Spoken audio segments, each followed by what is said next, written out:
Jennifer Owen.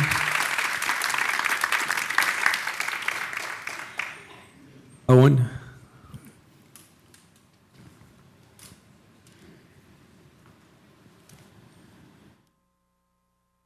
I'm Jennifer Owen, 2217 Fair Drive. Good evening.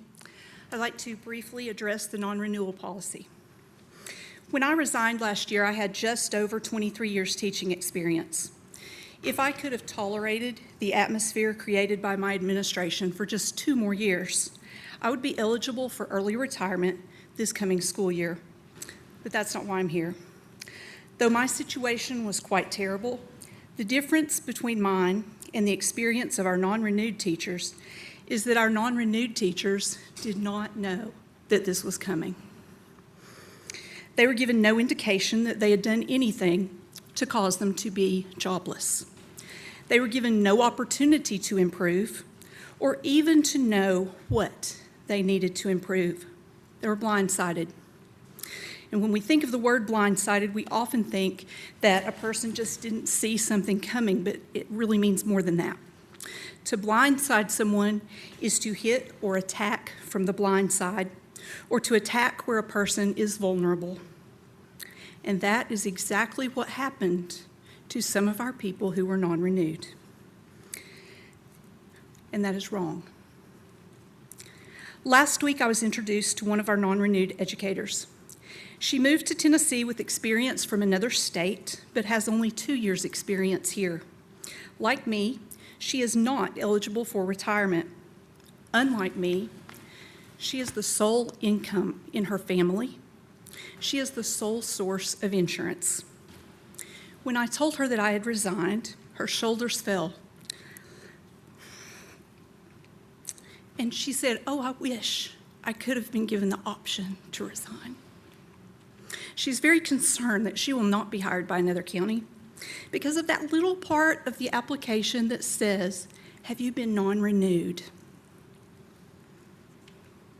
Whether we are doing this to 4 people, 44 people, 444 people, they are people.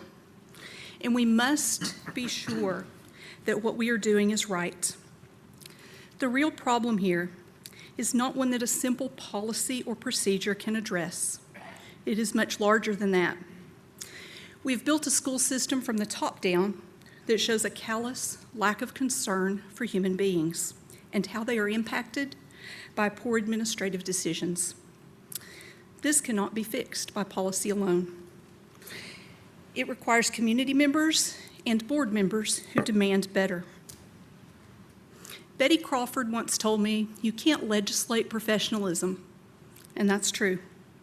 However, we can have the moral fortitude to demand professionalism. And you as elected board members must have the moral fortitude to demand professionalism from the top down. That an administrator is not required by law to have a reason for non-renewal does not mean that refusing to give a real and honest reason is the right thing to do. The fact that one is not required by law to inform an educator of the decision to non-renew until June 25th does not mean that giving no indication prior to that date is the right thing to do. Morally and ethically responsible people know this. You know this. Forming a committee or doing a study is not what is needed at this point. As board members have already pointed out tonight, we have been bringing these problems to the board for a long time. You ask for proof. We've shown you. You've seen it. The time for research has passed.